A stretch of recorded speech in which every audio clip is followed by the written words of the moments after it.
एक समय की बात है कि विष्णु भगवान का विवाह लक्ष्मी जी के साथ निश्चित हो गया। विवाह की तैयारी होने लगी। सभी देवताओं को निमंत्रण भेजे गए, परंतु गणेश जी को निमंत्रण नहीं दिया। कारण जो भी रहा हो, अब भगवान विष्णु की बारात जाने का समय आ गया। सभी देवता अपनी पत्नियों के साथ विवाह समारोह में आए। उन सब ने देखा कि गणेश जी कहीं दिखाई नहीं दे रहे हैं। तब वे आपस में चर्चा करने लगे कि क्या गणेश जी को कोई न्योता नहीं दिया है या स्वयं गणेश जी ही नहीं आए हैं। सभी को इस बात पर आश्चर्य होने लगा। तभी सब ने विचार किया कि विष्णु भगवान से ही इसका कारण पूछा जाए। विष्णु भगवान से पूछने पर उन्होंने कहा कि हमने गणेश जी के पिता भोलेनाथ महादेव को न्योता भेजा है। यदि गणेश जी अपने पिता के साथ आना चाहते हैं तो आ जाते। अलग से न्योता देने की कोई आवश्यकता भी नहीं थी। दूसरी बात यह है कि उनको 1.25 मन मूंग, 1.25 मन चावल, 1.25 मन घी और 1.25 मन लड्डू का भोजन दिन भर में चाहिए। यदि गणेश जी नहीं आएंगे तो कोई बात नहीं। दूसरे के घर जाकर इतना सारा खाना पीना अच्छा भी नहीं लगता। इतनी वार्ता कर ही रहे थे कि किसी एक ने सुझाव दिया, यदि गणेश जी आ भी जाए तो उनके द्वारपाल बनाकर बैठा देंगे कि आप घर की याद रखना। आप तो चूहे पर बैठकर धीरे धीरे चलोगे तो बारात से बहुत पीछे रह जाओगे। यह सुझाव भी सबको पसंद आ गया तो विष्णु भगवान ने भी अपनी सहमति दे दी। होना क्या था कि इतने में गणेश जी वहां आ पहुंचे और उन्हें समझा बुझा कर घर की रखवाली करने बैठा दिया गया। बारात चल रही थी, तब नारद जी ने देखा कि गणेश जी तो दरवाजे पर ही बैठे हुए हैं। तो वे गणेश जी के पास गए और रुकने का कारण पूछा। गणेश जी कहने लगे कि विष्णु भगवान ने मेरा बहुत अपमान किया है। नारद जी ने कहने लगे कि अपनी मूसक देना को आगे भेज दे तो वह रास्ता खोद देगी, जिससे उनके वाहन धरती में धंस जाएंगे। तब आपको सम्मान पूर्वक बुलाना पड़ेगा। अब तो गणेश जी ने अपनी मूसक सेना जल्दी से आगे भेज दी और सेना ने जमीन पोली कर दी। जब बारात वहां से निकली तो रथों के पहिए धरती में धंस गए। लाख कोशिश करे परंतु पहिए नहीं निकले। सभी ने अपने अपने उपाय किए परंतु पहिए तो नहीं निकले, बल्कि जगह जगह से टूट गए। किसी की समझ में नहीं आ रहा था कि अब क्या किया जाए। तब तो नारद जी ने कहा, आप लोगों ने गणेश जी का अपमान करके अच्छा नहीं किया। यदि उन्हें मना कर लाया जाए तो आपका कार्य सिद्ध हो सकता है और यह संकट टल सकता है। शंकर भगवान ने अपने दूत नंदी को भेजा और वे गणेश जी को लेकर आए। गणेश जी का आदर सम्मान के साथ पूजन किया। तब कहीं रथ के पहिए निकले। अब रथ के पहिए निकल के परंतु टूट फूट गए तो उन्हें सुधारे गए। पास के खेत में खाती काम कर रहा था, उसे बुलाया गया। खाती अपना कार्य करने के पहले श्री गणेशाय नमः कहकर गणेश जी की वंदना मन ही मन करने लगा। देखते ही देखते खाती ने सभी पहियों को ठीक कर दिया। तब खाती कहने लगा कि हे देवताओं, आपने सर्वप्रथम गणेश जी को नहीं मनाया होगा और न ही उनकी पूजन की होगी, इसीलिए तो आपके साथ यह संकट आया है। हम तो मूर्ख अज्ञानी हैं, फिर भी पहले गणेश जी को पूजते हैं, उनका ध्यान करते हैं। आप लोग तो देवतागण हैं, फिर भी आप गणेश जी को कैसे भूल गए। अब आप लोग भगवान श्री गणेश जी की जय बोल कर जाएं तो आपके सब काम बन जाएंगे और संकट कट जाएंगे।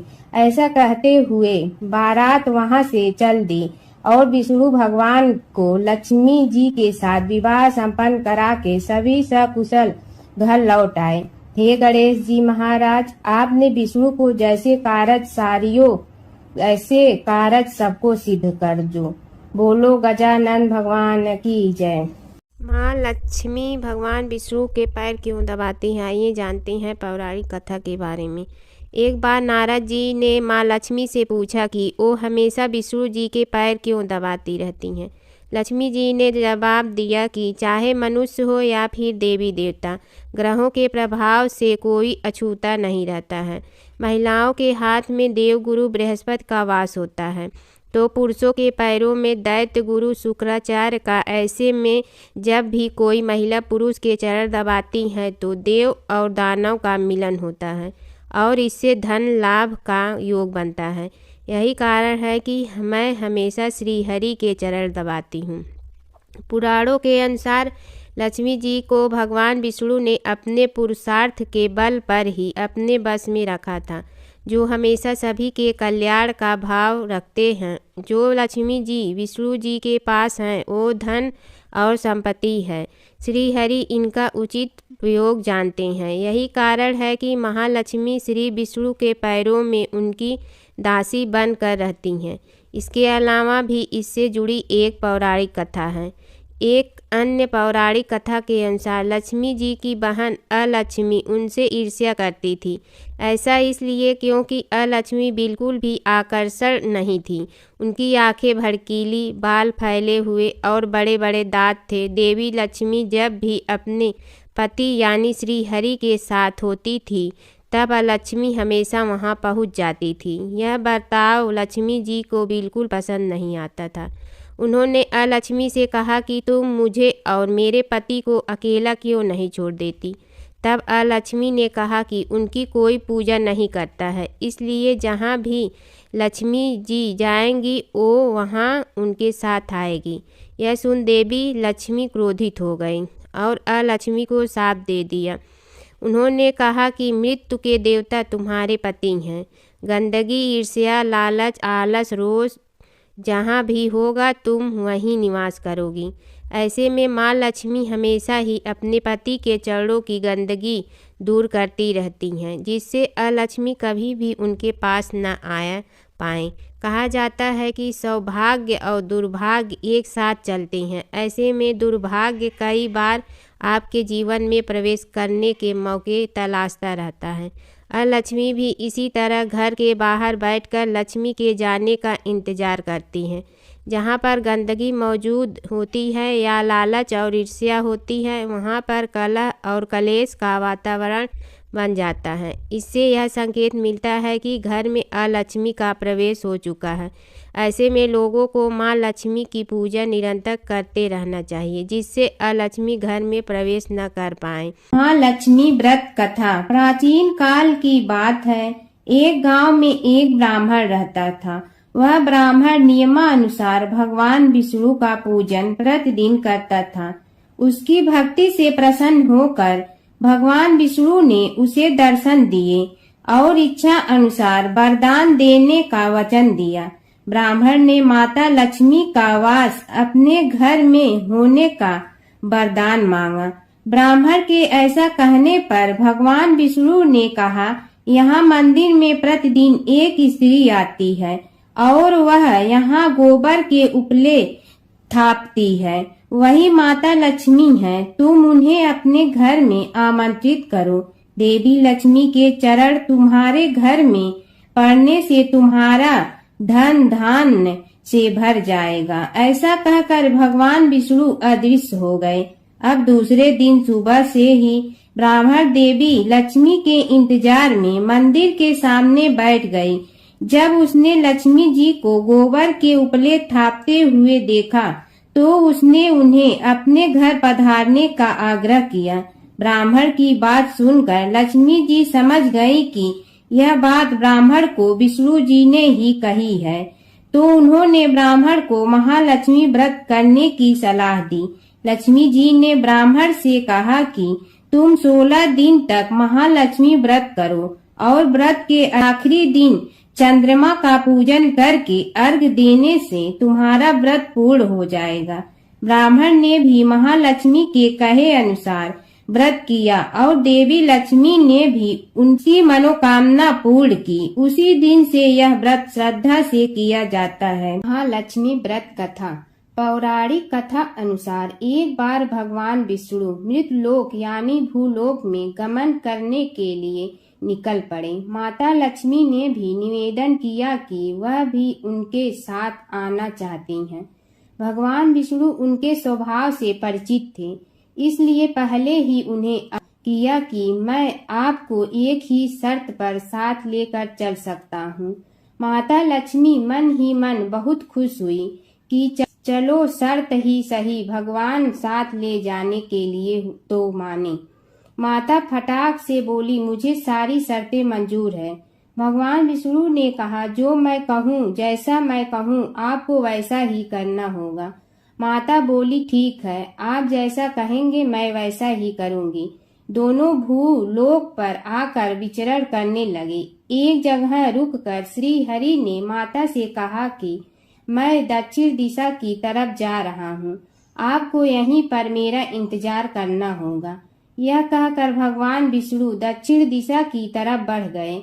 अब माता को जिज्ञासा हुई कि दक्षिण दिशा में ऐसा क्या है जो भगवान मुझे वहां नहीं ले जाना चाहते हैं। माता का स्वभाव तो वैसे भी चंचल ही माना जाता है। उनसे वहां पर ज्यादा देर नहीं रुका गया और वे भगवान विष्णु की तरफ ही बढ़ने लगी। आगे जाकर माता को सरसों का खेत दिखाई दिया। उसकी सुंदरता ने माता का मन मोह लिया। वे फूलों को तोड़कर अपना श्रृंगार करने लगी। इसके बाद वे कुछ ही दूर आगे बढ़ी थी कि गन्ने के खेत उन्हें दिखाई दिए। उन्हें गन्ने चूसने की इच्छा हुई तो गन्ने तोड़कर उन्हें चूसने लगी कि भगवान विष्णु वापस आ गए। सरसों के फूलों से सजी माता लक्ष्मी को गन्ना चूसते हुए देखकर भगवान विष्णु उन पर क्रोधित हो गए। भगवान ने कहा कि आपने अपने शर्त का उल्लंघन किया है। मैंने आपको वहां रुकने के लिए कहा था, लेकिन आप नहीं रुकी और यहाँ किसान के खेतों से फूल व गन्ने तोड़कर आपने अपराध किया है। इसकी आपको सजा मिलेगी। भगवान विष्णु ने माता लक्ष्मी को 12 वर्ष तक किसान की सेवा करने का श्राप दे दिया और स्वयं क्षीर सागर गमन कर गए। अब विवश माता लक्ष्मी को किसान के घर रहना पड़ा। एक दिन माता लक्ष्मी ने किसान की पत्नी को देवी लक्ष्मी की प्रतिमा की पूजा करने को कहा और बोला कि इससे तुम जो भी मांगोगी तुम्हें मिलेगा। कृषक की पत्नी ने वैसा ही किया। कुछ ही दिनों में उनका घर धन धान से पूर्ण हो गया। हंसी खुशी समृद्धि में 12 साल का समय बीत गया। जब भगवान विष्णु माता लक्ष्मी को लेने के लिए आए तो किसान ने माता को न जाने देने का हठ किया। इस पर माता लक्ष्मी ने कहा कि कार्तिक कृष्ण पक्ष की 13 के दिन यदि वह विधि पूर्वक मेरी पूजा करे तो वह उसके घर में नहीं जाएंगी, लेकिन वह इस दौरान उन्हें दिखाई नहीं देगी। वह एक कलश की स्थापना करे और उसमें कुछ धन रखे, यानी धन की लक्ष्मी का रूप होगा। इस प्रकार 13 के दिन किसान ने माता के बताए अनुसार ही पूजा कर कलश स्थापना की और किसान का घर धन धान से पूर्ण रहने लगा। तब से माता लक्ष्मी की पूजा करने की परंपरा भी चली आ रही है। कीड़ी नगरा सींचने की कहानी। एक गांव में एक बुढ़िया माई रहती थी। उसके 2 बेटे तथा बहू भी थे। बुढ़िया माई भगवान श्री हरि विष्णु की परम भक्त थी। अपना जीवन दान धर्म पुण्य कार्य कर्मों में लगाती थी, परंतु बुढ़िया माई कभी भी मंदिर और सत्संग में व तीर्थ स्थानों पर नहीं जाती थी। एक बार गांव में भागवत कथा हो रही थी। बेटे ने कहा, माँ आप सारा दिन घर में रहती हैं, आप मंदिर में भागवत कथा सुनने क्यों नहीं जाती? बुढ़िया माई ने बेटे का मन रखने के लिए कह दिया कि आज जाऊंगी, परंतु नहीं गई। ऐसा करते करते 6 दिन निकल गए। बुढ़िया माई के बेटे ने कहा, माँ आज अंतिम दिन है, आज तो कथा सुनने आपको जाना ही पड़ेगा। सारा दिन घर का काम करके बुढ़िया माई ने जाते जाते इतनी देर कर दी कि अंतिम दिन की भागवत कथा भी समाप्त हो गई। भगवान श्री हरि विष्णु सन्यासी का रूप धारण करके बुढ़िया माई के पास आए और बोले, बुढ़िया माई, तुम कहाँ जा रही हो? बुढ़िया माई ने कहा, मैं भागवत कथा सुनने जा रही हूँ। तब सन्यासी रूपधारी भगवान श्री हरि विष्णु ने कहा, अब इतनी देर से क्यों जा रही हो? वहाँ तो अब कथा समाप्त हो गई है, अब वहाँ जाकर क्या करोगी? बुढ़िया माई ने कहा, अब घर से निकली हूँ तो जाकर ही रहूंगी। सब सन्यासी रूपधारी भगवान श्री हरि विष्णु ने कहा कि अब कथा समाप्त हो गई, भक्त लोग भी अपने अपने घर चले गए, अब तुम वहाँ से क्या लाओगी? तो बुढ़िया माई बोली, कुछ नहीं तो मैं वहाँ से एक ईंट ही उठा लाऊंगी। तो सन्यासी रूपधारी भगवान श्री हरि विष्णु बोले, तुम वहाँ से मिट्टी की ईंट लाओगी, उसके बदले में मैं तुम्हें एक सोने की ईंट देता हूँ। बुढ़िया माई ने ईंट ले ली और घर की तरफ चल पड़ी और विचार करने लगी कि यदि यह ईंट मैं घर लेकर जाऊंगी तो बेटे बहू झगड़ने लगेंगे, इसीलिए घर के आंगन में बाहर ही बुढ़िया माई ने वह ईंट जमीन में गाड़ दी। परंतु अब बुढ़िया माई का ध्यान उस ईंट पर ही रहने लगा। खाने पीने घर के काम करने में सदैव बुढ़िया माई अपना ध्यान सोने की ईंट पर ही लगाई रखती। बेटे बहू ने पूछा, माँ पूरे दिन घर के आंगन में क्या करती रहती हो? तो बुढ़िया माई ने कहा, मैं आने जाने वाले को देखती रहती हूँ। एक दिन बुढ़िया माई मर गई। यमराज के दूत बुढ़िया माई को लेने आए। बुढ़िया माई को लेकर धर्मराज जी के पास पहुँचे और धर्मराज जी को सारी बात बतलाई। धर्मराज जी ने बुढ़िया माई को कुतिया की योनि दे दी और कुतिया उसी पेड़ के नीचे बैठी रहती। बुढ़िया माई की बहू ने कहा, इस कुतिया को यहाँ से भगाओ, नहीं तो यह बच्चों को काट जाएगी। तो उसके बेटे ने उसकी पीठ पर एक लकड़ी मारी और बुढ़िया माई मर गई और को सर्प की योनि मिली। आंगन में सर्प को देखकर बेटे बहू ने किसी को काट नहीं जाए इसी डर से मार दिया। फिर बुढ़िया माई मरकर धर्मराज जी के पास पहुंची। बुढ़िया माई कीड़ी का रूप धारण करके उस आंगन में कीड़ी नगरा बना लिया। आंगन में कीड़ी नगरा हो गया। घर वाले बहुत परेशान हुए। घर वाले भोजन भी नहीं बना रहे थे और मन ही मन होने का स्मरण करने लगे। तब भगवान श्री हरि विष्णु सन्यासी का रूप धारण करके आए और बोले कि कुछ खाने को दे दो। तो घरवाले ने कहा, महाराज, हमारे खाने को भी कुछ नहीं बनाया, क्योंकि हमारे घर में कीड़ी नगरा हो गया है। आप ही इसका कुछ उपाय बतलाइए। तब महाराज जी ने आंगन में खोदा और सोने की 28 निकाली और दोनों बेटों को दे दी और कहा, तुम्हारी माँ के नाम से दान पुण्य करना, धर्मशाला बनवाना, स्कूल बनवाना, प्याऊ लगवाना, गौशाला में गाय के चारे खाने की व्यवस्था करना। परंतु दोनों बेटे आपस में झगड़ने लगे कि तू दान कर, तू दान कर। किसी ने बुढ़िया माई के नाम से कोई दान नहीं किया और कीड़ी नगरा वहाँ उसी स्वरूप में स्थापित रहा। कुछ दिन बाद सन्यासी वापस आया और बुढ़िया माई के बेटों ने भगवान स्वरूपधारी सन्यासी महाराज से कहा कि हमारी घर की हालत वैसी की वैसी है, कीड़ी नगरा तो वैसे का वैसा ही है। तब साधु रूपधारी सन्यासी महाराज ने कहा, वह सोने के ईंट के टुकड़े लाओ और उन्हें बेचकर उनसे जो भी धन मिले उसे तुम्हारी माँ के नाम से दान पुण्य करो। इस कीड़ी नगरा पर शक्कर और आटा डालो। तुम ऐसा करोगे तो तुम्हारी माँ को मोक्ष प्राप्ति होगी। और उनके घर से कीड़ी नगरा चला गया। जो व्यक्ति प्रतिदिन सुबह प्रातः आटा और शक्कर कीड़ी नगरे पर डालता है, वह सदैव धनवान, पुत्रवान, संपन्न, सुख शांति से जीवन यापन करता है। उसके घर में कभी कोई कष्ट नहीं आता है। उसका जीवन सदा सर्वदा आनंद से व्यतीत होता है। उसके परिवारजन उसे अत्यधिक स्नेह प्रदान करते हैं। कीड़ी नगरा प्रतिदिन सींचने से जुड़ी नगरी की कहानी सुनने से दान पुण्य व धर्म कार्यों में रुचि लगाने से जीवन उत्तम हो जाता है। धर्मराज जी की कथा।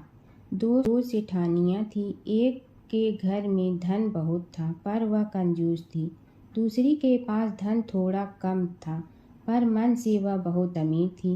रोज सवेरे उठती, गंगा स्नान करती, तुलसी माता, बड़ पीपल सींचने, भगवान के मंदिर जाके पूजा करती। धर्मराज सूरज भगवान की कहानी सुनती, भगवान के भोग लगाकर अतिथि को जिमाती, गाय कुत्ता के लिए ग्रास निकालती। दूसरी सेठानी इस धर्मात्मा को देखकर हंसती और कहती, पता नहीं दिन भर क्या करती रहती है।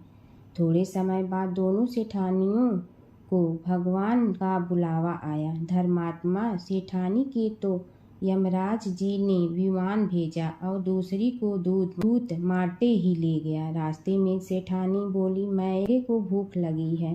तो दूत बोले, किसी को कुछ दिया होगा तो मिलेगा। फिर बोली, प्यास लगी है। दूत बोले, किसी को पानी पिलाया तो मिलेगा। रास्ते में उसे काट चुभने लगे, गर्मी पड़ने लगी, पर दूत तो उसे घसीटे ही ले गए।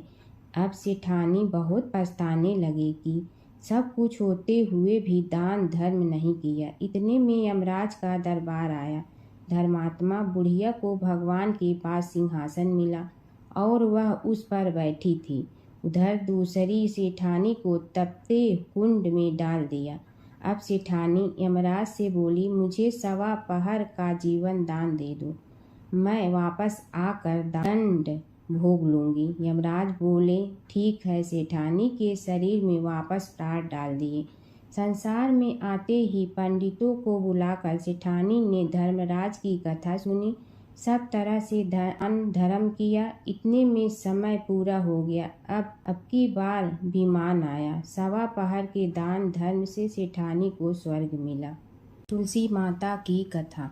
पुरानी समय की बात है। एक परम सुंदर और पतिव्रता स्त्री थी जिनका नाम था वृंदा। वे भगवान विष्णु की परम भक्त थी और उनका विवाह राक्षस राजा जलंधर से हुआ था। जलंधर बहुत शक्तिशाली था और उसकी शक्ति का रहस्य था उसकी पत्नी वृंदा की अटूट पतिव्रता धर्म। जब तक वृंदा अपने पति के प्रति सच्ची और समर्पित रही तब तक कोई भी देवता जलंधर को पराजित नहीं कर सकता था। देवताओं ने कई बार प्रयास किया लेकिन जलंधर अजेय रहा। तब सभी देवता भगवान विष्णु के पास गए और उनसे सहायता मांगी। भगवान विष्णु ने एक लीला रची। वे जलंधर का रूप धारण करके वृंदा के सामने प्रकट हुए। वृंदा ने उन्हें अपना पति समझकर उनका सत्कार किया, लेकिन जैसे ही वृंदा को सच्चाई का पता चला उनका पतिव्रता धर्म भंग हो गया। उसी क्षण देवताओं ने जलंधर का वध कर दिया। जब वृंदा को यह ज्ञात हुआ कि यह सब भगवान विष्णु की लीला थी तो वे बहुत दुखी हुई और उन्होंने भगवान विष्णु को श्राप दिया कि वे पत्थर बन जाएं। उसी श्राप के कारण भगवान विष्णु शालिग्राम पत्थर के रूप में प्रकट हुए। इसके बाद वृंदा ने अपने प्राण त्याग दिए। उनके शरीर से एक पवित्र पौधा उत्पन्न हुआ जिसे आज हम तुलसी के नाम से जानते हैं। तभी से तुलसी को देवी का रूप माना जाता है और उनकी पूजा की जाती है। तुलसी माता को घर में रखने से सुख समृद्धि आती है। भगवान विष्णु को तुलसी अत्यंत प्रिय है। बिना तुलसी के भगवान विष्णु की पूजा अधूरी मानी जाती है। सच्ची भक्ति और पतिव्रता धर्म में अपार शक्ति होती है। धर्मराज जी की परम भक्त पोपा बाई की कथा। एक गांव में एक पोपा बाई रहती थी। जब वह 5 साल की थी तभी से वह नियम से धर्मराज जी व्रत की कथा सुनती थी और व्रत करती थी। एक दिन उसने अपने भाई व भाभी से कहा कि मैं शादी नहीं करूंगी, अब मैं अपना समय भगवान की पूजा अर्चना में ही बिताना चाहती हूँ। इसलिए मेरी झोपड़ी गांव के बाहर बनवा दो और गांव में सबको कह दो कि वह अपनी गाय व बछड़ों को मेरे यहाँ ही घास भूस चरने को भेज दो और जिसकी भी इच्छा हो, श्रद्धा हो, मुझे खाना भिजवा दो। एक दिन नगर का राजा शिकार खेलने जंगल में आया और गांव के बाहर जंगल के पास बनी झोपड़ी देखकर रुक गया। झोपड़ी के पास जाकर उसने आवाज लगाई कि कौन है, लेकिन भीतर से कोई आवाज न आने पर वह लगातार दरवाजा खटखटाता रहा। तब पोपा बाई उठी और कहने लगी कि कौन हो तुम, जो बार बार दरवाजा बजा रहे हो, क्यों आवाज लगा रहे हो। राजा ने कहा कि मैं यहाँ का राजा हूँ और तुम्हारे साथ विवाह करूँगा। पोपा बाई ने कहा कि जहाँ से आए हो वहीं चले जाओ, मैं किसी पराये आदमी का मुंह नहीं देखती हूँ।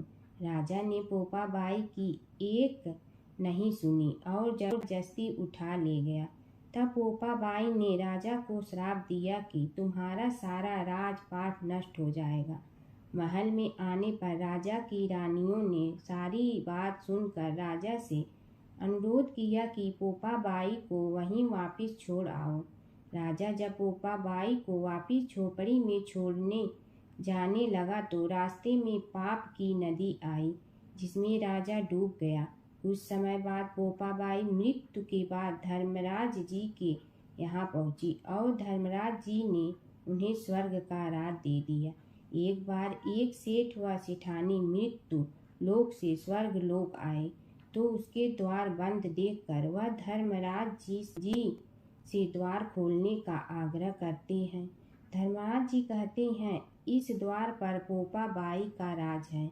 इस पर सेठ सेठानी कहते हैं कि हम पोपा बाई को नहीं जानते हैं। धर्मराज जी उन दोनों की बात सुनकर कहते हैं कि तुम दोनों 7 दिन तक मृत्युलोक में रहो। 8 खोपड़ा से राई भरकर 5 कपड़े ऊपर रखकर कहानी सुनकर उद्यापन करना और कहना कि राज है, पोपा बाई लेखा लेगी राई राई का। सारे बोलो पोपा बाई की जय। भगवान विष्णु और नारद की कथा। एक बार नारद मुनि जी ने भगवान विष्णु जी से पूछा, हे भगवान, आपका इस समय सबसे प्रिय भक्त कौन है।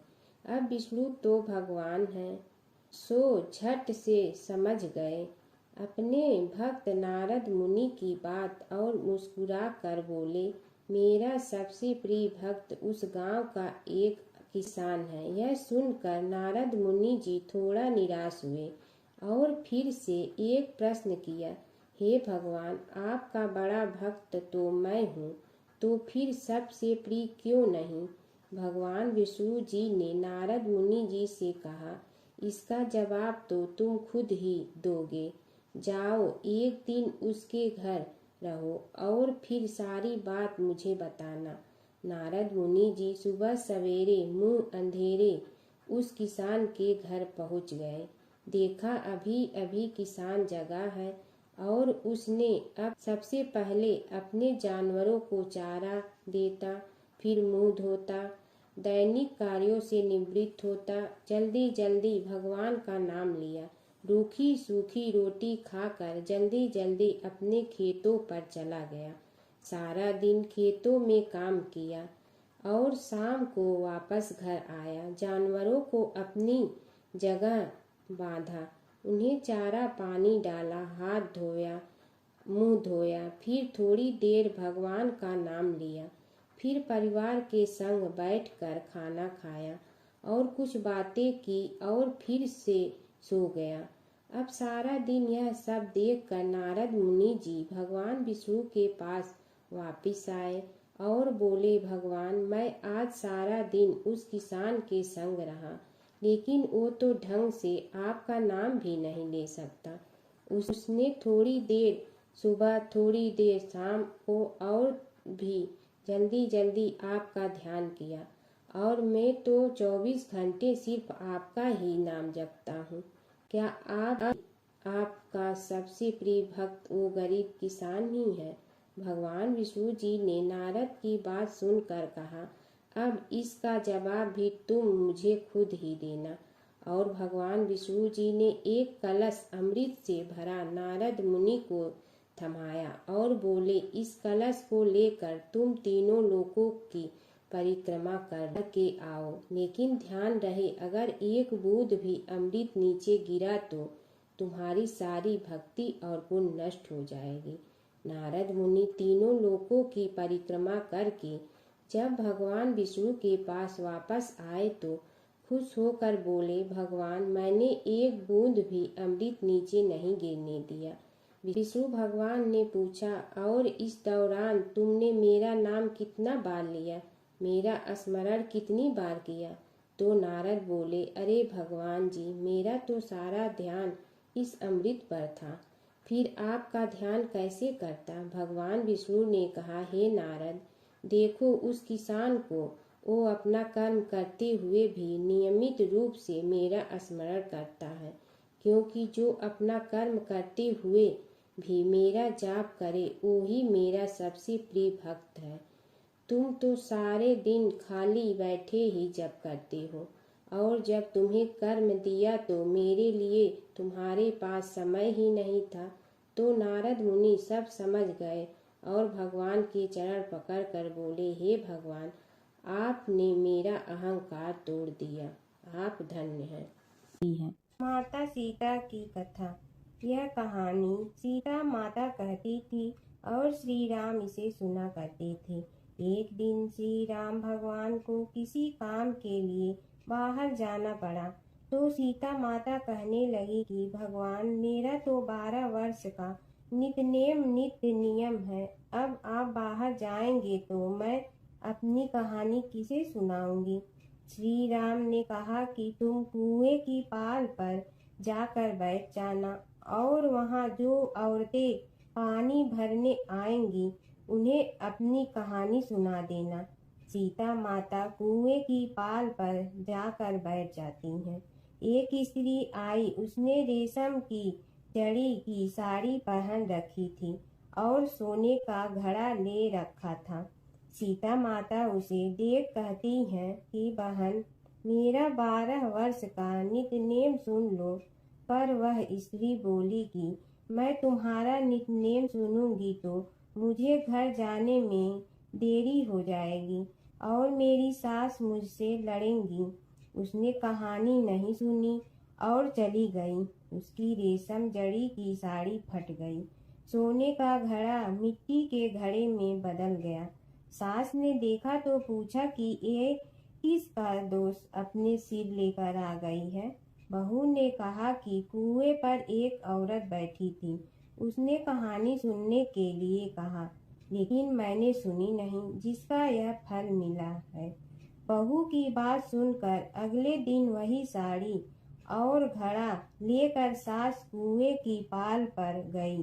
सास को वहीं माता सीता बैठी मिली, तो माता सीता ने कहा कि बहन, मेरी कहानी सुन लीजिए।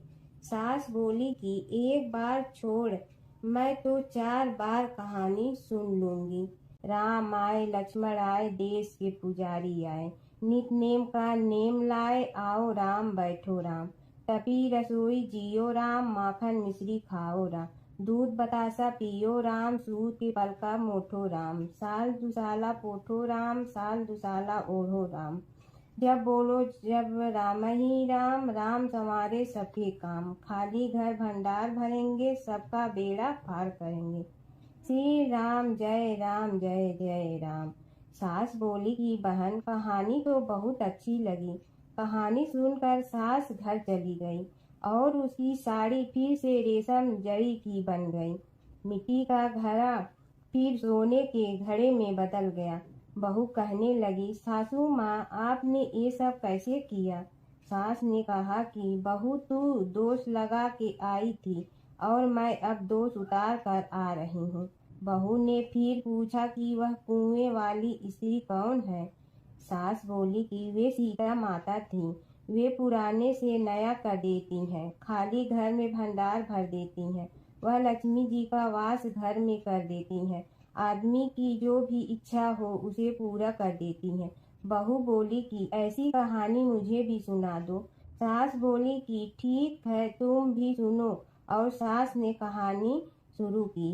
राम आए, लक्ष्मण आए, देश के पुजारी आए, नित नेम का नेम लाए, आओ राम बैठो राम। तपी रसोई जियो राम, माखन मिश्री खाओ राम। दूध बतासा पियो राम, सूत के पलका मोठो राम। साल दुसाला पोठो राम, साल दुसाला ओढ़ो राम। जब बोलो जब राम ही राम, राम संवारे सबके काम। खाली घर भंडार भरेंगे, सबका बेड़ा पार करें। श्री राम जय जय राम। कहानी सुनकर बहू बोली कि कहानी तो बहुत अच्छी है। सास ने कहा कि ठीक है, इस कहानी को रोज कहा करेंगे। अब सास बहू रोज सवेरे उठती, नहाती धोती और पूजा करने के बाद नितनेम की सीता की कहानी कहती। एक दिन उनके यहाँ एक पड़ोस की औरत आई और बोली कि बहन जरा सी आँच दे ना। तो वह बोली कि आज तो अभी हमने जलाई ही नहीं। पड़ोसन ने कहा कि तुम सुबह 4 बजे से उठकर क्या कर रही हो? फिर उन्होंने कहा कि सुबह उठकर हम पूजा करते हैं, फिर सीता माता की नितनेम की कहानी कहते हैं। पड़ोसन ने उसकी बात सुनकर फिर कहा कि सीता माता की कहानी कहने से तुम्हें क्या मिलता है? वे बोली कि इनकी कहानी कहने से घर में भंडार भर जाते हैं, सारे काम सिद्ध होते हैं, मन की इच्छा भी पूरी हो जाती है। पड़ोसन कहती है कि बहन ऐसी कहानी तो मुझे भी सुना दो। फिर वह बोली कि ठीक है, तुम भी यह कहानी सुन लो। राम आए लक्ष्मण आए, देश के पुजारी आए, नित नेम का नेम लाए, आओ राम बैठो राम। सारी कहानी सुनने के बाद पड़ोसन कहने लगी, बहन कहानी तो मुझे बहुत अच्छी लगी। अब वह पड़ोसन भी नित नेम सीता माता की कहानी कहने लगी। कहानी कहने से सीता माता ने पड़ोसन के भी भंडार भर दिए। अब तो पूरे मोहल्ले में नित नेम की कथा चल पड़ी। हर किसी की मनोकामना पूरी होने लगी। हे सीता माता, जैसे आपने उनके भंडार भरे, वैसे ही आप हमारे भी भंडार भरना, सबकी भरना, कहानी सुनने वाले के भी और कहानी कहने वाले के भी। जमुना की कहानी।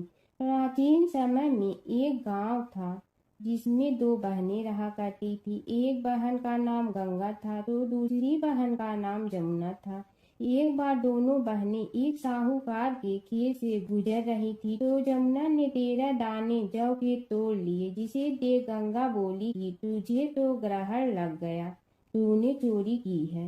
इस पर जमुना बोली कि अब मेरा ग्रहण कैसे धुलेगा? गंगा ने कहा कि तुझे 12 साल तक साहूकार के यहाँ नौकरी करनी पड़ेगी, तभी तेरा पाप धुलेगा और ग्रहण से मुक्ति मिलेगी।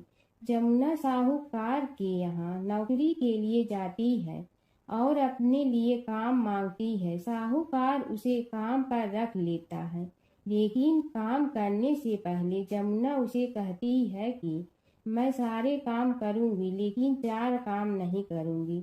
जूठे बर्तन नहीं मांजूंगी, झाड़ू नहीं लगाऊंगी, बिस्तर नहीं बिछाऊंगी और दिया नहीं जलाऊंगी। 12 साल के बाद कुंभ का मेला लगा तो साहूकारनी भी कुंभ नहाने जाने लगी।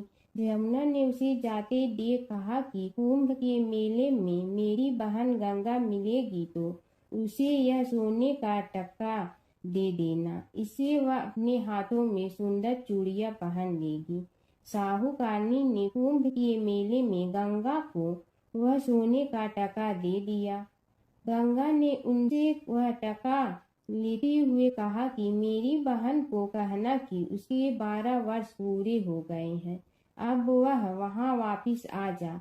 साहूकार व साहूकारनी वापिस घर आए तब जमुना मटके में पानी भर रही थी। दोनों जमुना से बोले कि हमने सोने का वह टका तेरी बहन गंगा को दे दिया था और उसने कहा है कि तेरे 12 वर्ष पूरे हो गए हैं, इसलिए अब तुम वापिस जाओ। यह समाचार सुनते ही जमुना सहस्त्र धारा में बदल गई और बहने लगी।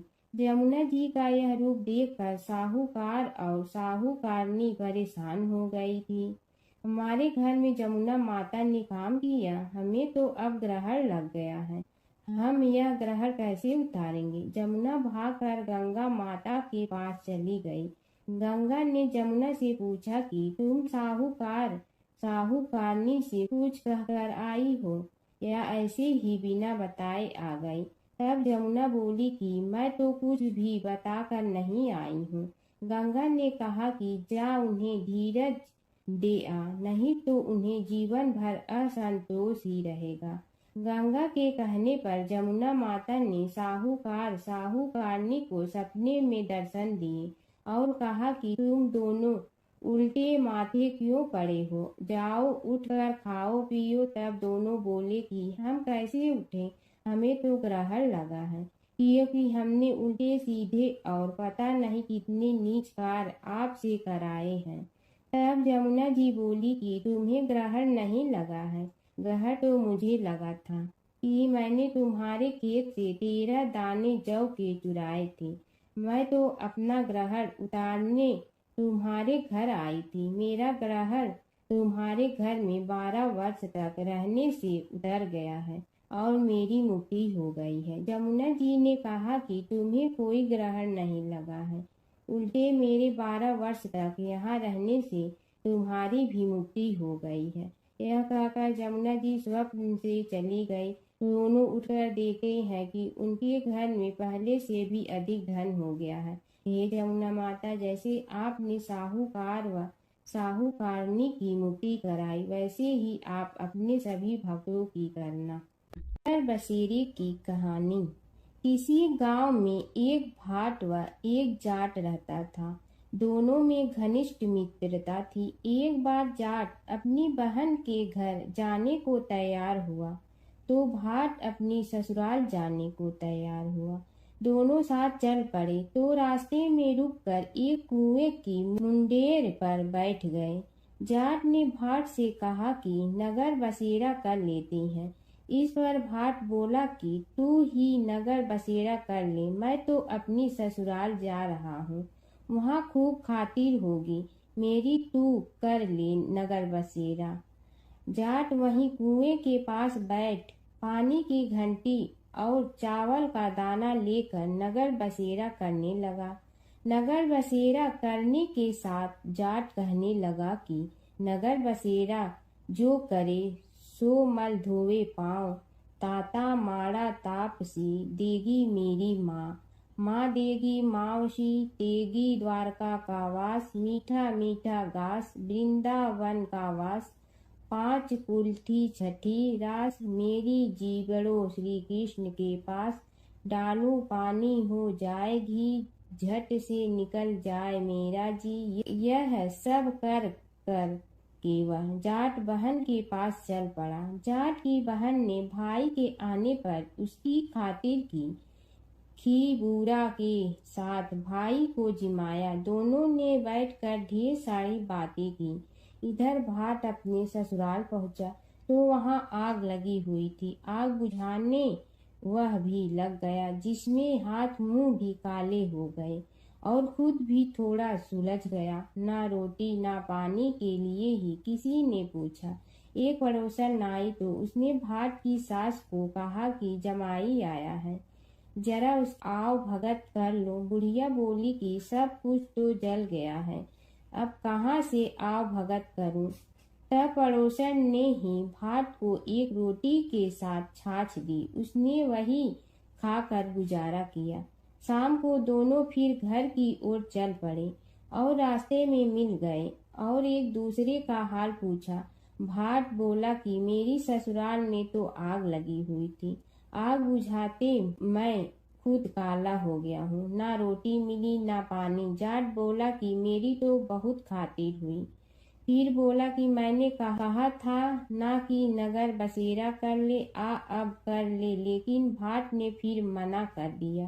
कहने लगा कि चाहे रोटी दे या न दे, तेरी तो माँ है, दही चूरमा का पेड़ा धरा पाएगा। भाट ने फिर नगर बसेरा नहीं किया, जाट ने कर लिया। नगर बसेरा जो करे सो मल धोवे पाँव, ताता माड़ा तापसी देगी मेरी माँ, माँ देगी मावशी देगी द्वारका का वास, मीठा मीठा घास वृंदावन का वास, 5 कुल्ठी छठी रास, मेरा जीवड़ो श्री कृष्ण के पास, डालू पानी हो जाए घी, झट से निकल जाए मेरा जी। करके वह चल पड़ा।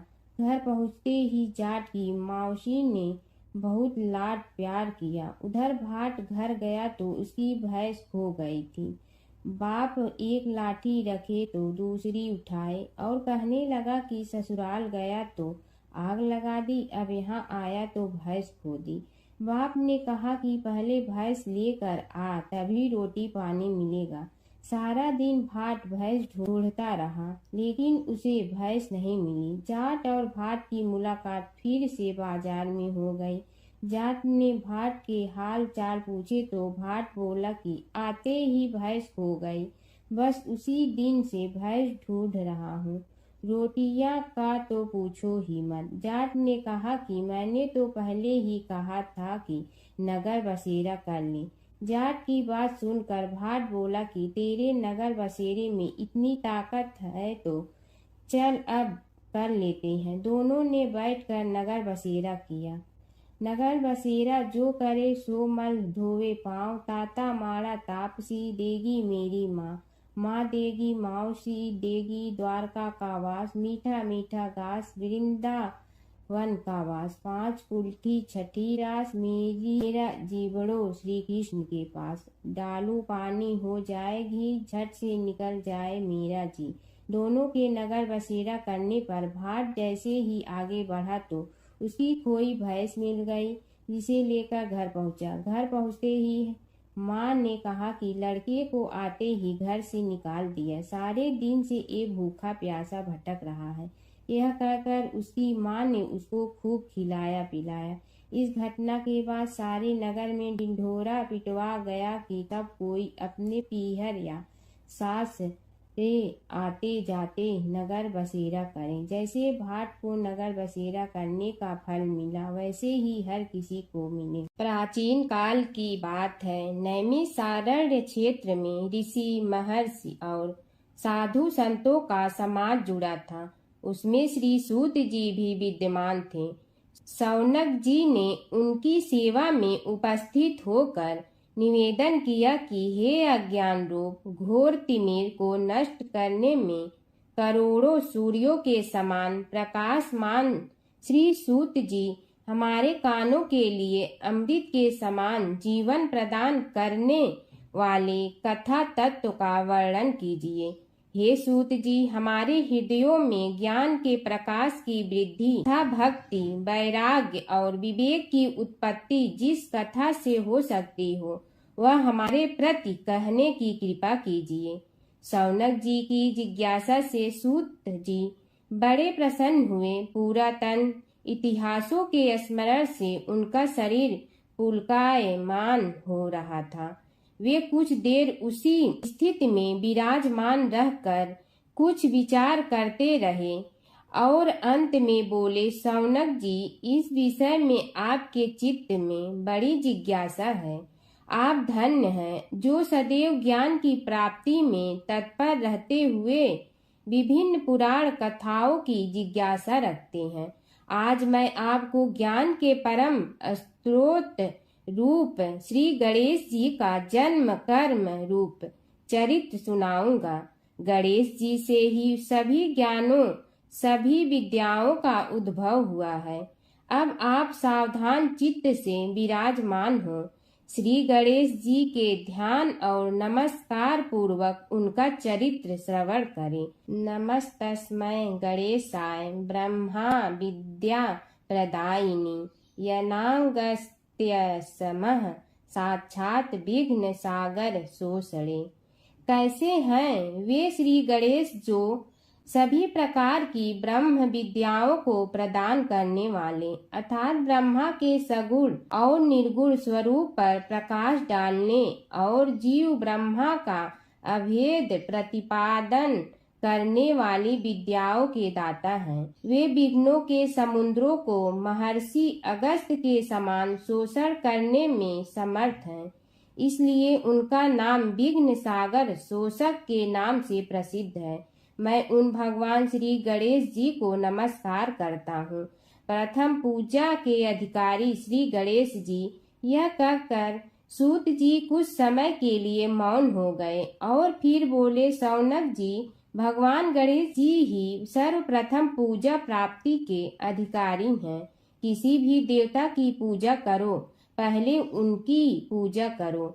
शौनक जी ने निवेदन किया, हे भगवान, हे सूत, सर्वप्रथम यह बताने की कृपा कीजिए कि गणेश जी को प्रथम पूजा का अधिकार किस प्रकार प्राप्त हुआ।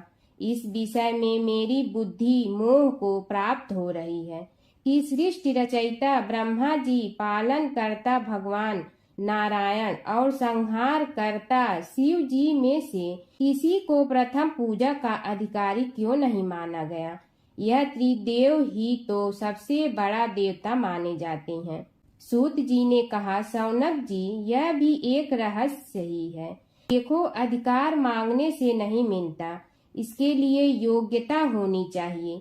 संसार में अनेकों देवी देवताएं पूजे जाते हैं। पहले जो जिसका इष्ट देव होता है वह उसी की पूजा किया करता है। इससे बड़े देवताओं के महत्व में कमी आने की आशंका उत्पन्न हो गई। इस कारण देवताओं में परस्पर विवाद होने लगा। वे उसका निर्णय प्राप्त करने के लिए शिव जी के पास पहुँचे और प्रणाम करके पूछने लगे, प्रभु, हम सब में प्रथम पूजा का अधिकारी कौन है। शिव जी सोचने लगे कि किसे प्रथम पूजा का अधिकारी माने।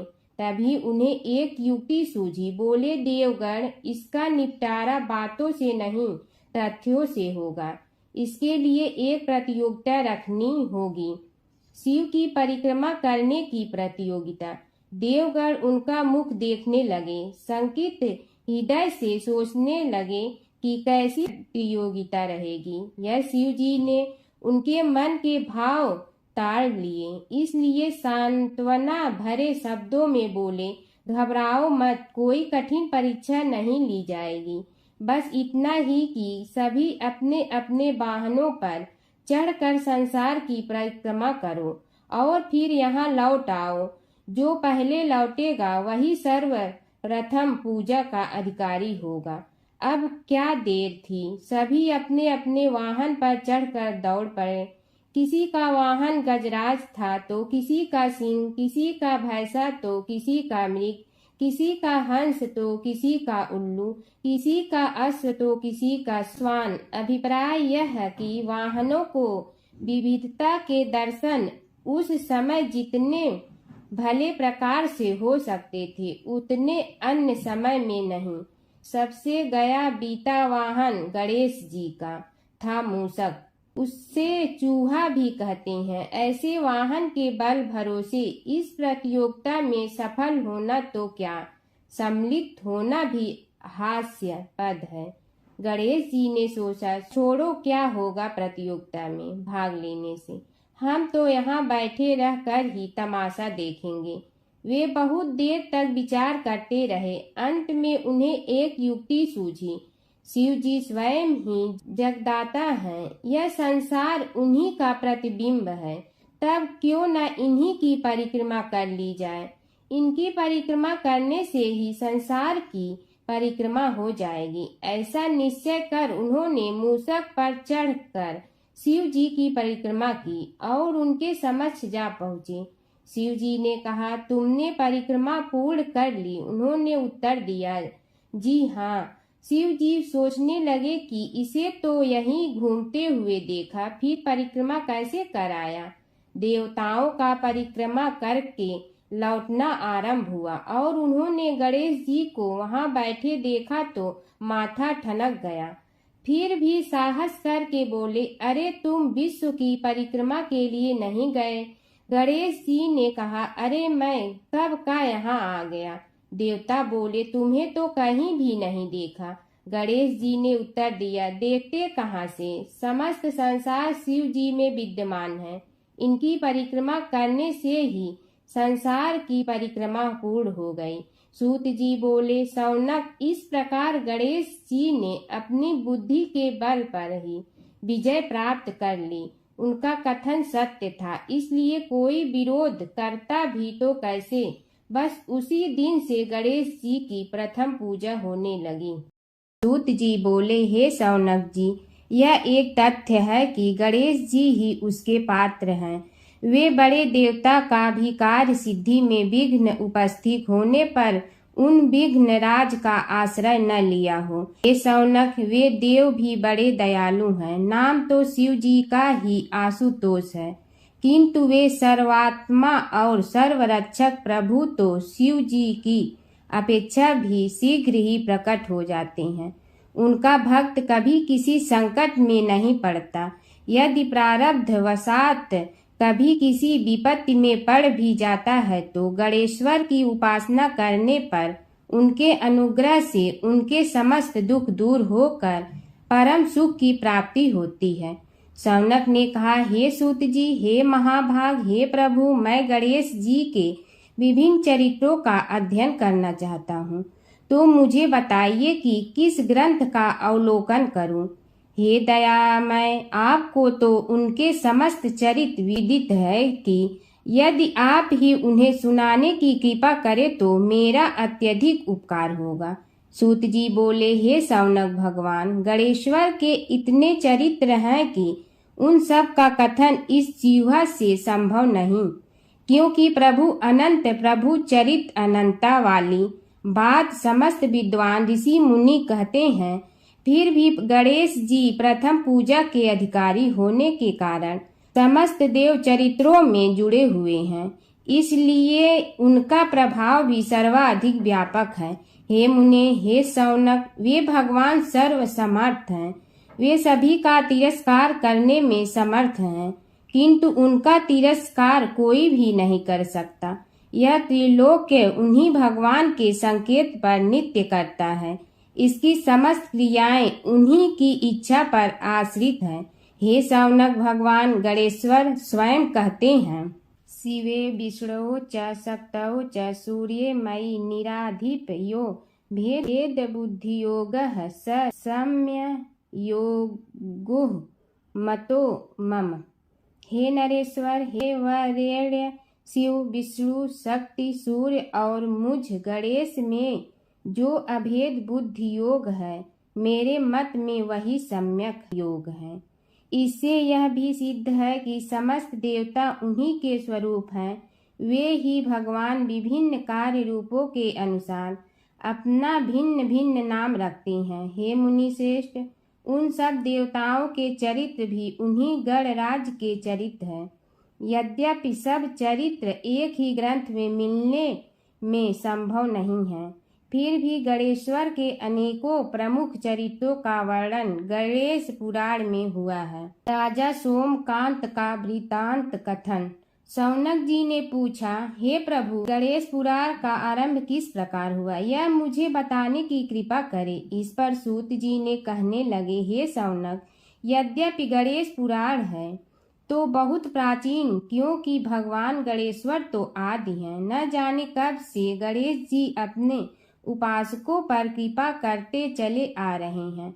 उनके अनंत चरित्र हैं, जिनका संग्रह एक महापुराण का रूप ले सकता है। उसे एक बार भगवान नारायण ने नारद जी को और भगवान ने शंकर और जगन जननी पार्वती जी को सुनाया था। बाद में वही पुराण संक्षेप रूप में ब्रह्मा जी ने महर्षि वेद व्यास को सुनाया और फिर व्यास जी ने महर्षि भृगु को सुनाया। भृगु ने कृपा करके सौराष्ट्र के एक राजा सोमकांत को सुनाया था। तब से वह पुराण अनेक कथाओं में विस्तृत होता रहा और अनेक कथाओं से रहित होता हुआ अनेक रूप में प्रचलित है। शौनक जी ने पूछा, भगवान, आप यह बताने का कष्ट करें कि राजा सोमकांत कौन था। उसने महर्षि से गणेश पुराण का श्रवण कहाँ किया था, उस पुराण के श्रवण से उसे क्या क्या उपलब्धियां हुई। हे नाथ, मुझे श्री गणेश्वर की कथा के प्रति उत्कंठा बढ़ती ही जा रही है। सूत जी बोले, हे शौनक, सौराष्ट्र के देवनगर नाम की एक प्रसिद्ध राजधानी थी। वहाँ का राजा सोमकांत था। वह अपनी प्रजा का पुत्र के समान पालन करता था। वह वेद ज्ञान संपन्न, शस्त्र विद्या में पारंगत एवं प्रबल प्रतापी राजा, समस्त राजाओं में मान्य तथा अत्यंत वैभवशाली था। उसका ऐश्वर्य कुबेर के भी ऐश्वर्य को लज्जित करता था। उसने अपने पराक्रम से अनेकों देश जीत लिए थे। उसकी पत्नी अत्यंत रूपवती, गुणवती, धर्माज्ञा एवं पतिव्रत धर्म का पालन करने वाली थी। वह सदैव अपने प्राणनाथ की सेवा में लगी रहती थी। उसका नाम सुधर्मा था। जैसे वह प्रतिव्रता थी, वैसे ही राजा भी एक पत्नी व्रता का पालन करने लगा। उसके हेमकांत नामक एक सुंदर पुत्र था। वह भी सभी विद्याओं का ज्ञाता और अस्त्र शस्त्रादि के अभ्यास में निपुण हो गया था। यह सभी श्रेष्ठ लक्षणों से संपन्न सद्गुणी एवं प्रजा जनों के हितों का अत्यंत पोषक था। इस प्रकार राजा सोमकांत स्त्री पुत्र पशुवाहन राज्य एवं प्रतिष्ठा आदि से सब प्रकार सुखी था। उससे दुख तो था ही नहीं। सभी राजागण उसका हार्दिक सम्मान करते थे तथा उसकी श्रेष्ठ कीर्ति भी संसार व्यापी थी। परंतु युवावस्था के अंत में सोमकांत को घृणित कोष्ठ रोग हो गया। उसके अनेक उपचार किए गए किंतु कोई लाभ नहीं हुआ। रोग शीघ्रता से बढ़ने लगा और उसके कीड़े पड़ गए। जब रोग की अधिक वृद्धि होने लगी और उसका कोई उपाय न हो सका तो राजा ने मंत्रियों को बुलाकर कहा, सुव्रतो, जाने किस कारण यह रोग मुझे पीड़ित कर रहा है। अवश्य ही यह किसी पूर्व जन्म के पाप का फल होगा। इसलिए मैं अब अपना समस्त राजपाट छोड़कर वन में रहूंगा। मेरे पुत्र हेमकांत को मेरे समान मानकर राज्य शासन का धर्म पूर्वक संचालन कराते रहें। यह कहकर राजा ने शुभ दिन दिखवाकर अपने पुत्र हेमकांत को राज्य पद पर अभिषेक किया और अपनी पत्नी सुधर्मा के साथ निर्जन वन की ओर चल दिया। प्रजापालक राजा के वियोग में समस्त प्रजा जन अश्रु बहाते हुए उनके साथ चले गए। राज्य की सीमा पर पहुंचकर राजा ने अपने पुत्र अमात्यगण और प्रजा जनों को समझाया, आप सब लोग धर्म के जानने वाले, श्रेष्ठ आचरण में तत्पर एवं सहृदय हैं। यह संसार तो वैसे भी परिवर्तनशील है। जो आज है वह कल नहीं था और आने वाले कल में भी नहीं रहेगा। इसलिए मेरे जाने से दुख का कोई कारण नहीं है। मेरे स्थान पर मेरा पुत्र सभी कार्यों को करेगा। इसलिए आप सब उसके अनुशासन में रहते हुए उसे सदैव सम्मान करते रहें। फिर पुत्र से कहा, बेटा, यह स्थिति सभी के समझ आती रही है। हमारे पूर्व पुरुष भी परंपरागत रूप से वृद्धावस्था आने पर वन में जाते रहे हैं। मैं कुछ समय पहले ही वन में जा रहा हूँ, तो कुछ पहले या पीछे जाने में कोई अंतर नहीं पड़ता। यदि कुछ वर्ष बाद जाऊं तब भी मोह का त्याग करना ही होगा। इसलिए हे वत्स, तुम दुखित मत हो और मेरी आज्ञा मानकर राज्य शासन को ठीक प्रकार चलाओ। ध्यान रखना, क्षत्रिय धर्म का कभी त्याग न करना और प्रजा को सदा सुखी रखना। इस प्रकार राजा सोमकांत ने सभी को समझा बुझाकर वहां से वापस लौट आया और स्वयं अपनी पतिव्रता भार्या के साथ वन में प्रवेश किया। पुत्र हेमकांत के आग्रह से उसने सुबल और ज्ञान गम्य नामक 2 आत्माओं को भी साथ ले लिया। उन सब ने एक समतल एवं सुंदर स्थान देखकर वहां विश्राम किया। तभी उन्हें एक मुनि कुमार दिखाई दिया। राजा ने उससे पूछा, तुम कौन हो, कहाँ रहते हो? यदि उचित समझो तो मुझे बताओ। मुनि बालक ने कोमल बाणी में कहा, मैं महर्षि भृगु का पुत्र हूँ। मेरा नाम च्यवन है। हमारा आश्रम निकट में ही है। अब आप भी अपना परिचय दीजिए। राजा ने कहा, मुनि कुमार, आपका परिचय पाकर मुझे बड़ी प्रसन्नता हुई। मैं सौराष्ट्र के देवनगर नामक राज्य का अधिपति रहा हूँ। अब अपने पुत्र को राज्य देकर मैंने अरण्य की शरण ली है। मुझे कुष्ठ रोग अत्यंत पीड़ित किए हुए हैं। उसकी निवृत्ति का कोई उपाय करने वाला हो तो कृपा कर मुझे बताइए। मुनि कुमार ने कहा, मैं अपने पिताजी से अपना वृतांत कहता हूँ, फिर वे जैसा कहेंगे आपको बताऊंगा। यह कहकर मुनि बालक चला गया और कुछ देर में ही आकर बोला, राजन, मैंने आपका वृतांत अपने पिताजी को बताया। उनकी आज्ञा हुई है कि आप सब मेरे साथ आश्रम में चलकर उनसे भेंट करें, तभी आपके रोग के विषय में भी विचार किया जाएगा। राजा सोमकांत के पूर्व जन्म का वृत्तांत भृगु द्वारा वर्णन। राजा अपनी पत्नी और अमात्यों के सहित च्यवन के साथ साथ भृगु आश्रम में जा पहुंचा और उन्हें प्रणाम कर बोला, हे भगवान, हे महर्षि, मैं आपकी शरण हूँ, आप मुझ कुष्ठी पर कृपा कीजिए। महर्षि बोले, राजन, यह तुम्हारे किसी पूर्व जन्म कृत पाप का ही उदय हो गया है। इसका उपाय मैं विचार करके बताऊंगा। आज तो तुम सब स्नान आज से निवृत्त होकर रात्रि विश्राम करो।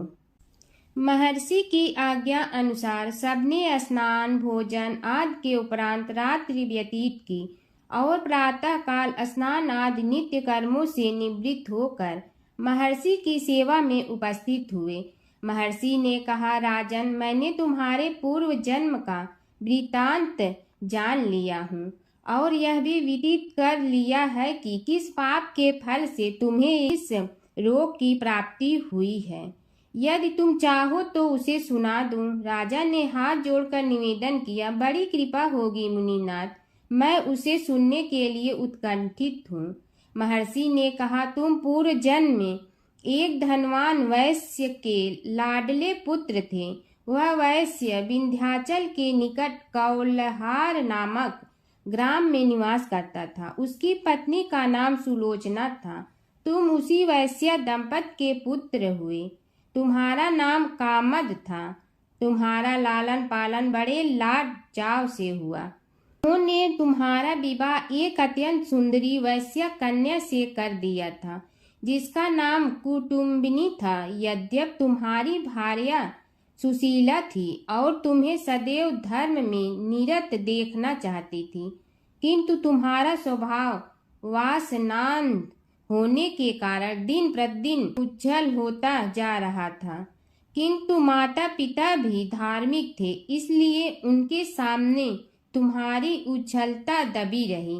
परंतु माता पिता की मृत्यु के बाद तुम निरंकुश हो गए और अपनी पत्नी की बात भी नहीं मानते थे। तुम्हें अनाचार में प्रवृत्त देखकर उसे दुख होता था, तो भी उसका कुछ बस न चलता था। तुम्हारी उन्मत्तता चरम सीमा पर थी। अपनों से भी द्वेष और क्रूरता का व्यवहार किया करते थे।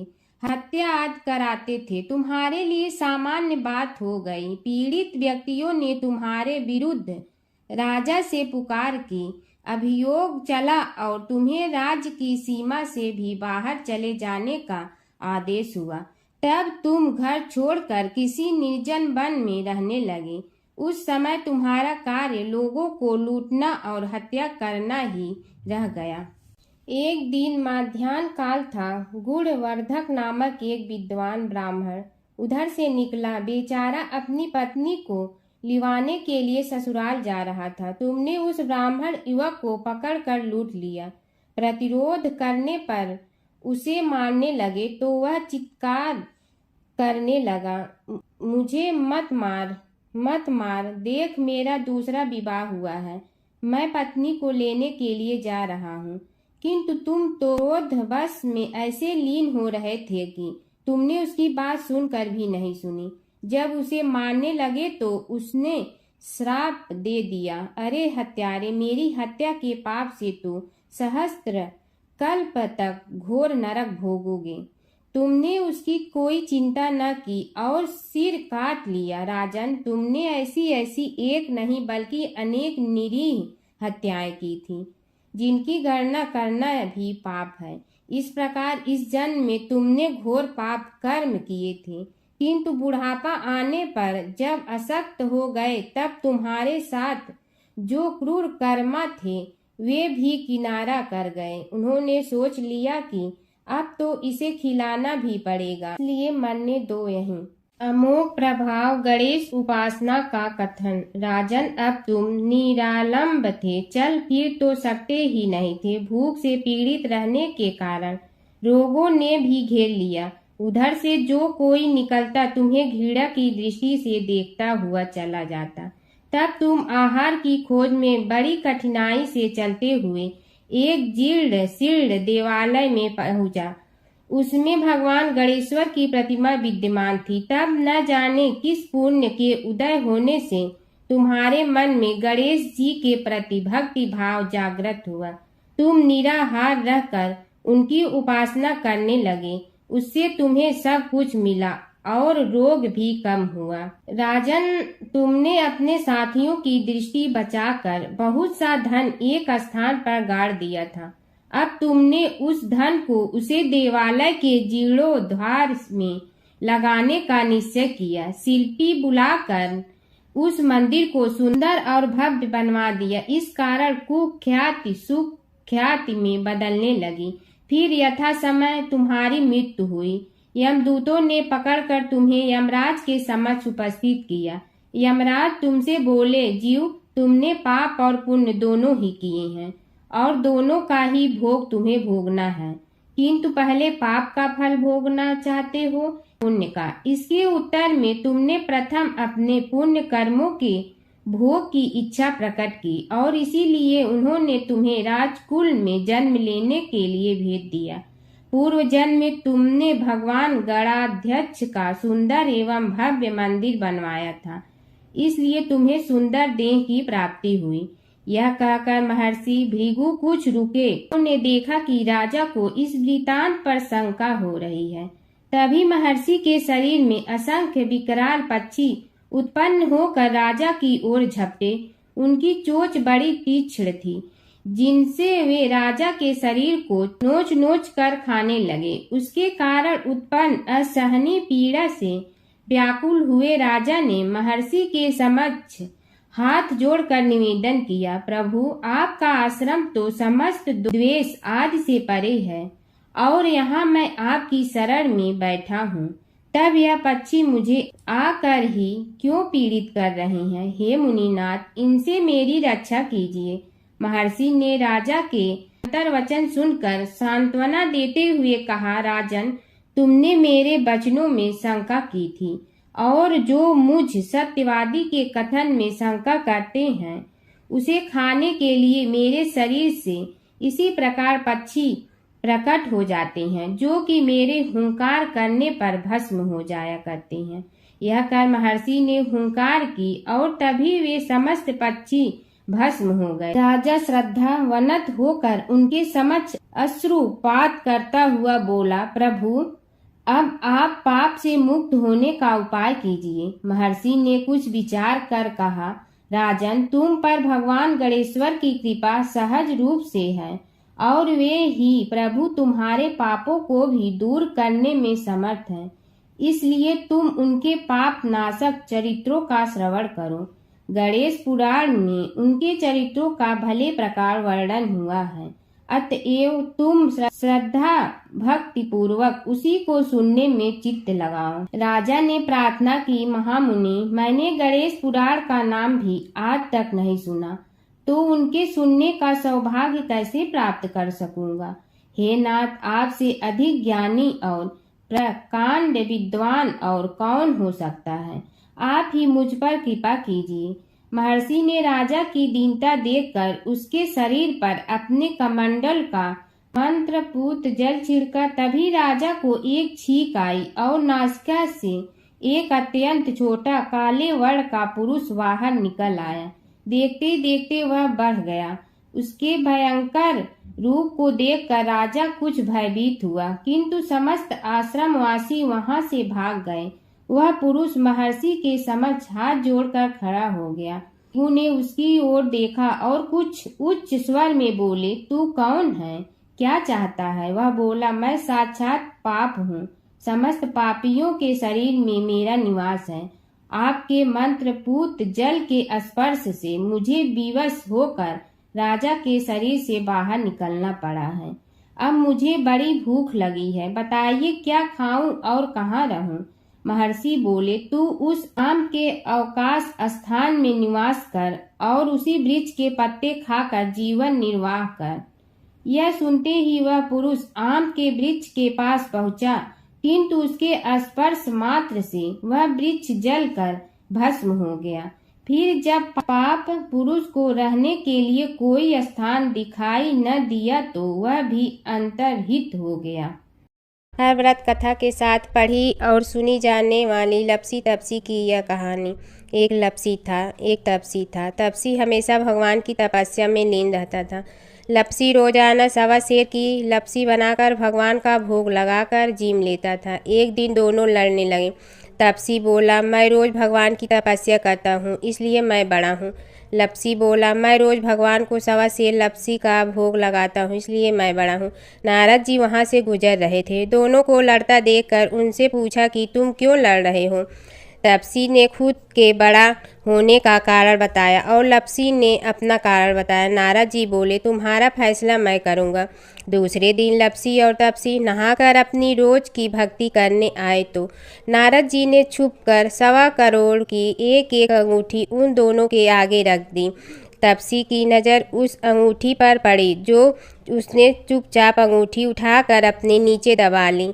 तब लपसी की नज़र अंगूठी पर पड़ी, लेकिन उसने ध्यान नहीं दिया। भगवान को भोग लगाकर लपसी खाना खाने लगा।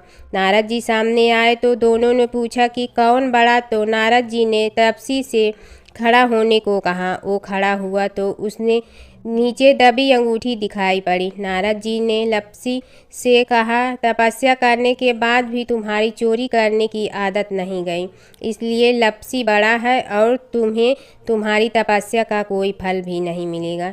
तपसी शर्मिंदा होकर माफ़ी मांगने लगा। उसने नारद जी से पूछा, मुझे मेरी तपस्या का फल कैसे मिलेगा। नारद जी ने कहा, यदि कोई गाय और कुत्ते की रोटी नहीं बनाएगा तो फल तुम्हें मिलेगा। यदि कोई ब्राह्मण को भोजन करवा कर दक्षिणा नहीं देगा तो फल तुम्हें मिलेगा। यदि कोई साड़ी के साथ ब्लाउज नहीं देगा तो फल तुझे मिलेगा। यदि कोई दिए से दिया जलाएगा तो फल तुम्हें मिलेगा। यदि कोई सारी कहानी सुने लेकिन तुम्हारी कहानी नहीं सुने तो फल तुझे मिलेगा। उसी दिन से हर व्रत कथा कहानी के साथ लपसी तपसी की कहानी भी सुनी और कही जाती है। ओम जय जगदीश हरे स्वामी, जय जगदीश हरे। भक्त जनों के संकट क्षण में दूर करे। ओम जय जगदीश हरे। जो ध्यावे फल पावे, दुख बिन दे मन का। सुख संपत्ति घर आवे, कष्ट मिटे तन का। ओम जय जगदीश हरे।